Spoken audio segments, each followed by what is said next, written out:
Seja bem-vindo mais uma vez, obrigado por tua presença, por estar aqui conosco, presente nesse canal. E nós vamos à leitura do capítulo 11 de Apocalipse. Que Deus nos dê graça, que Deus ilumine o nosso entendimento, que Deus nos dê sabedoria, que Deus nos faça mais perceptível nesses dias, para discernirmos o tempo presente e tirarmos daqui a sabedoria. O capítulo 10 termina, vocês perceberam, terminou com João pegando o livrinho da mão do anjo, comendo, doce na boca, amargo no estômago, e dizendo a ele que era preciso que profetizasse. Ainda dá tempo, antes que toque a última trombeta, a sétima, é preciso que a igreja se levante e pregue. E é o mesmo contexto o capítulo 11, porque ele começa dizendo assim, aí, depois que João come o livrinho, diz, foi-me dado um caniço semelhante a uma vara, e também foi-me dito, dispõe-te e mede o santuário de Deus, o seu altar, e os que nele adoram. Mas deixa de parte o ato exterior do santuário, e não meças, porque foi ele dado aos gentios. Estes, por 42 meses, calcarão aos pés a cidade santa. Ou seja, aqui está dizendo para João, a ideia do templo ainda, observe que em 90 o templo já tinha sido destruído, você vê que não tem nada literal. A ideia aqui de medir é o que João tinha ali, o templo, pega uma vara, uma espécie de bambu, crescia às margens do rio, né? É uma unidade de medida de comprimento que os judeus usavam, 6 côvados, sendo um côvado 47 centímetros em média, vem da ponta desse dedo médio até o cotovelo, um côvado. E João está dizendo mede. A palavra medir aqui tem a ver com posse, é meu, mede o que é meu, é a questão de pertencimento, propriedade, registrar, é meu, está aqui, eu medi meu terreno, é meu. Então, meça o santuário. Essa santuário é a parte interna ali que abrange o templo antigo deles, os lugares do santo lugar e do santíssimo lugar, aquele espaço. Mas assim, mede também todos que estão ali, que adoram ali, que estão diante de Deus. Mas deixa o ato exterior, ele foi entregue aos gentios e estes o pisarão, o calcarão por 42 meses. Deixar de parte esse átrio, você vai entender, tinha 4 pátios, o primeiro pátio era dos gentios, depois tinha placa dizendo não passe daqui para lá, senão vai morrer, era pena de morte se um gentio entrasse em lugares que não era reservado a ele. Depois vinha o pátio das mulheres, depois vinha o pátio dos israelitas propriamente ditos, e depois o pátio dos sacerdotes.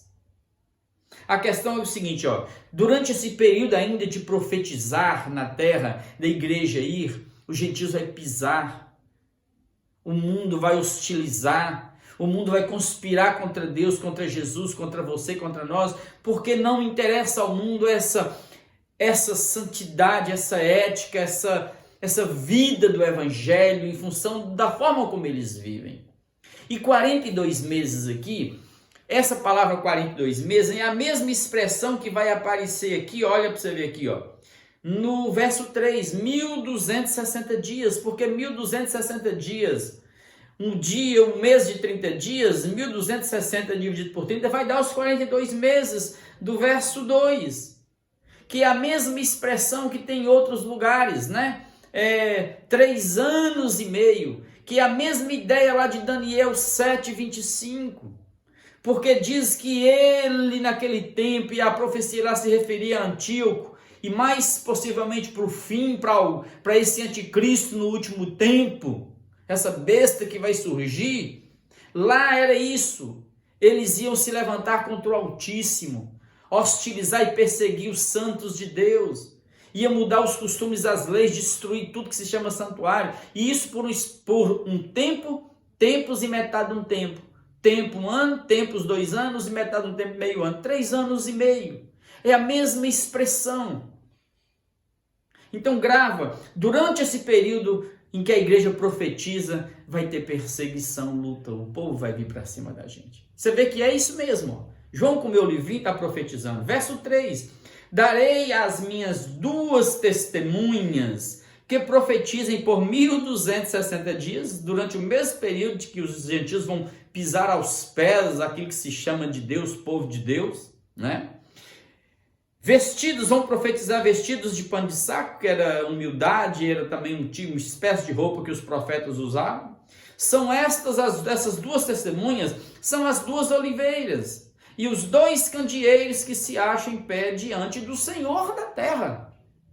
Então, essas duas oliveiras, esses dois candeeiros aqui, nada mais é, nada menos é que a própria igreja. Porque a oliveira aqui, se você ler Zacarias lá no capítulo 4, verso 3 e do 11 ao 14, ele tem essa visão do candelabro, das 7 lâmpadas. À direita tinha uma oliveira, à esquerda tinha outra e dela saiu o azeite. E quando João pergunta quem são essas duas oliveiras, esses dois raminhos de oliveira, ele diz, são os dois ungidos que estão na presença do Senhor. São os dois ungidos do Senhor. Então, oliveira tem a ver com Israel, candelabro mais propriamente, conforme aqui Apocalipse capítulo 1, se você lembrar e voltar direitinho no verso 20, você vai perceber que é justamente isso. Os candeeiros representam a igreja. Está aqui, o verso 20. Né? Quanto ao mistério das 7 estrelas que viste na minha mão direita e aos 7 candeeiros de ouro, as 7 estrelas são os anjos das 7 igrejas e os 7 candeeiros são as 7 igrejas. Então, tanto a oliveira quanto o candeeiro representa a igreja de Deus de todo o tempo, seja ela da linhagem judaica, de povo judeu, seja ela os gentios, nós os que cremos, não importa, é a igreja que vai profetizar durante esse tempo, não vai descer Moisés, porque as características que ele vai dar dessas duas testemunhas é características parecidas com as de Elias e as de Moisés. Quer ver? A autoridade que tem essas duas testemunhas. Verso 5. Se alguém pretende causar-lhes dano a essas duas testemunhas, a essa igreja de Deus, sai fogo da sua boca e devora os seus inimigos. Sim, se alguém pretender causar-lhes dano, certamente deve morrer. Essas duas autoridades, têm autoridade para fechar os céus, para que não chova durante os dias em que profetizarem.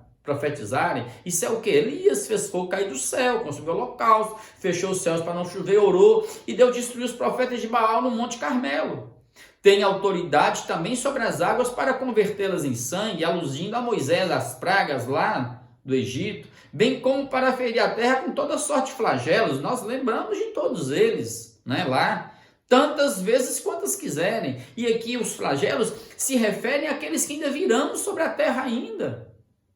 As vozes que nós lemos ali, os flagelos que virão, quando o rio Eufrates secar e vierem todos para essa batalha. Verso 7, quando tiverem então concluído o testemunho que devem dar, a besta que surge do abismo pelejará contra elas e as vencerá e matará. Aí você vê a primeira alusão que se faz a essa besta, que é a besta que surge durante toda a história. O Velho Testamento está lá, o Belial, está lá tudo. O Antíoco Epifânio era também essa besta. E você vai perceber que os 42 meses, 3 anos e meio, é justamente um período que Antíoco Epifânio reinou do ano 168 até meados do ano 165. São 3 anos e meio exatamente, que estabeleceu a abominação desoladora sobre Israel. Destruiu o templo, colocou no altar de Deus um altar a Zeus. Pegou um porco e sacrificou em cima do altar. Queria que os judeus aprendessem a cultura grega de goela abaixo, que eles se sentiam missionários da cultura grega. Matou cristãos, judeus demais, mais de 80 mil espalhados. Então essa besta aqui é a besta que vai ser tocada ali no capítulo 13, mais na frente. Eu quero falar mais delas lá. Mas essa besta que surge do abismo, que surge das nações, vem daí do mar, que vai reinar e vai perseguir, e vai tentar matar essa igreja, esse povo de Deus. Diz o verso 7, e o seu cadáver, o cadáver das testemunhas, ficará estirado na praça da grande cidade, que espiritualmente se chama Sodoma e Egito, onde também o seu Senhor foi crucificado. Sodoma e Egito, nós já sabemos a história de Sodoma, subvertido, símbolo do pecado, o Egito onde o povo foi escravizado, oprimido, tanta idolatria, mas no tempo presente Jerusalém foi lá, o palco onde mataram Jesus Cristo. Roma era essa Sodoma e Gomorra desse tempo, e daqui para frente é o mundo, é a terra, a globalização, não tem uma nação específica, como anda dizendo aí, a China, o dragão vermelho, o comunismo, tá mais que isso. Essa besta vem para reinar sobre tudo. É globalização, um sistema global que tiraniza, que persegue, que controla, a ponto de ficar assim sem saber o que fazer. Fica olhando aqui, ó, e diz o texto, verso 9: então muitos dentre os povos, tribos, línguas e nações contemplam os cadáveres das duas testemunhas por 3 dias e meio. Mesmo período aí, ó. Um período rápido, curto, porque dia aqui tem a ver com isso mesmo, com testemunho, um tempo de testemunho. Você vê que lá eles vão sitiar o templo, o santuário por 42 meses. Por que lá ele usou meses lá e aqui para as testemunhas profetizarem 1260 dias? Porque geralmente o ato de testemunhar, de pregar o evangelho é diário, é dia. E vão de 2 em 2 meses. Jesus enviou de 2 em 2. E lá o sítio, cercar o santuário, cercar o povo de Deus, tem a ver com meses, porque um sítio, quando um exército sitiava uma cidade, não era questão de dias, eram meses sitiando, chegava a mais de ano, sitiando uma cidade. Então vai ter esse período aí de celebrarem, achando que a igreja morreu. Os que habitam sobre a terra se alegram, verso 10, por causa deles. Realizarão festas e enviarão presentes uns aos outros, porquanto estes 2 profetas atormentaram os que moram sobre a terra. Ou seja, eu quero chamar a atenção de você aqui para um detalhe. Esse é o momento pós-cristão, pós-cristianismo. É o tempo que o mundo celebra a morte do cristianismo. Você olha para aquilo que se chama... O que é representante? Pensa no Brasil. Quem que representa Deus no Brasil hoje? Tem algum segmento? Se está tudo prostituído, seja do mundo evangélico, seja do mundo católico, seja do mundo cristão no geral, ninguém mais carrega essa virtude do evangelho. Por isso que João disse, coma, é doce na boca e amargo, porque esse povo que se diz de Jesus tem que se converter de fato a Jesus e viver tal qual Jesus. Então o mundo acha que destruiu a igreja quando eles matam a instituição e que ela casa com a política, com o mundo, e eles celebram e acham que venceu, dão presentes uns aos outros. Mas não tem como matar a igreja de Deus, o povo de Deus verdadeiro, não, porque eles se encontram espalhados em todos os cantos. O povo de Deus na terra não tem um CNPJ, não, gente. Isso é coisa dos humanos, da religião. O povo de Jesus está agora vivo como nunca, ali, aqui. Pedras estão clamando em todo canto aí. Aqui, ó, verso 11.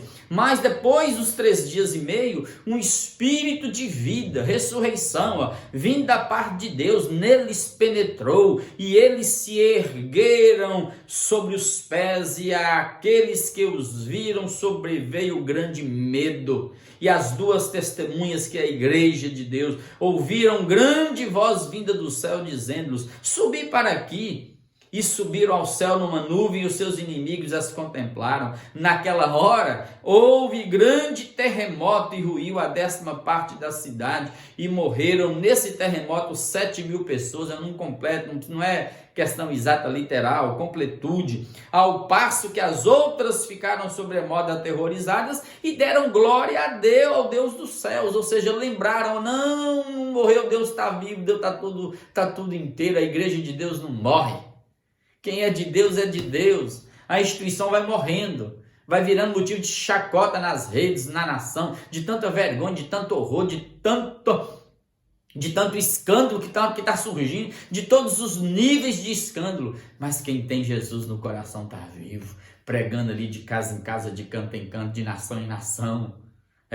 As pedras vão clamar. Verso 14: passou o segundo ai, eis que sem demora vem o terceiro ai. E aí vem o terceiro ai, que é a sétima trombeta. Eu vou ler rapidinho porque deflagra no fim, mas quando toca a sétima trombeta, abre-se espaço. João retorna no tempo e no espaço para mostrar a origem de tudo e mostrar os últimos acontecimentos na terra, que são as vozes, os flagelos e tudo mais. Então, eu vou ler a sétima trombeta para vocês verem. Tocou. E aqui deflagra um fim, mas é um fim que se abre para mais novidades na terra. Diz assim, ó: o sétimo anjo tocou a trombeta e houve no céu grandes vozes dizendo: o reino do mundo se tornou de nosso Senhor e do seu Cristo, e ele reinará pelos séculos dos séculos. E os 24 anciãos que se encontram sentados no seu trono, diante de Deus, prostraram-se sobre o seu rosto e adoraram a Deus, dizendo: graças te damos, Senhor Deus Todo-Poderoso, que és e que eras, porque assumiste o teu grande poder e passaste a reinar. Na verdade, as nações se enfureceram. Chegou, porém, a tua ira, o julgamento, o juízo, a justiça e o tempo determinado para serem julgados os mortos, para se dar o galardão aos teus servos, os profetas, aos santos e aos que temem o teu nome, tanto aos pequenos como aos grandes, e para destruíres os que destroem a terra. Grava isso. E para destruir todos que estão destruindo a terra. Abriu-se então o santuário de Deus que se acha no céu, e foi vista a arca da aliança no seu santuário, e sobrevieram relâmpagos, vozes, trovões, terremotos e grande saraivada. E outro mistério, porque aquela arca que desapareceu aparece aqui, é a presença de Deus, é o céu se abrindo, é nós saindo desse corpo corruptível para um corpo corruptível e vendo Deus tal qual ele é, e nós também o conhecendo como ele nos conhece. É um Deus e um povo, não tem mais um espaço, não tem mais nada. Deus na presença do povo dele. Haverá um Deus e um povo, e Deus enxugará dos olhos toda lágrima. Deixa Deus enxugar dos seus olhos toda lágrima nesse instante, toda dor, todo medo, toda angústia, porque saibam, quem está com Deus sempre é vencedor. Não vai vencer não, ele já venceu. Nós andamos na terra como vencedores. Oremos juntos nesse instante. Obrigado, Pai, porque de fato é assim. Sim, é o amor que vence sempre, é o bem que vence sempre, é o Senhor que vence sempre, porque quem pode pelejar contra o Senhor? Não tem besta, não tem dragão, não tem serpente, não tem demônio, não tem obra maligna nenhuma que pode deter o Senhor, o poder do Senhor. E obrigado pela tua misericórdia, obrigado pelo teu amor justo, obrigado pela graça de caminharmos aqui mesmo as dores, mas na certeza de que, Pai, os sofrimentos do tempo presente jamais pode aplacar, encobrir, roubar de nós esse eterno peso de glória, essa alegria, essa esperança eterna que carregamos no peito, porque o Santo nos habita, o Espírito está aqui, estamos selados. Cuida de cada casa agora, cada família, cada um está ouvindo e orando, e dissipe de cada um agora os medos, os temores, quebra as cadeias, perdoa pecados, restaura, porque a porta ainda aberta está. Obrigado. Repreenda toda seta do inimigo contra os teus filhos, todo espírito de enfermidade que tem rondado as nossas casas, nossas famílias, nós repreendemos agora em nome de Jesus. Guarda nossas famílias, nossos lares, e guarda-nos na integridade do Evangelho, no centro da vida. Obrigado por tudo. Nós oramos em nome de Jesus. Amém, Senhor. Amém e amém.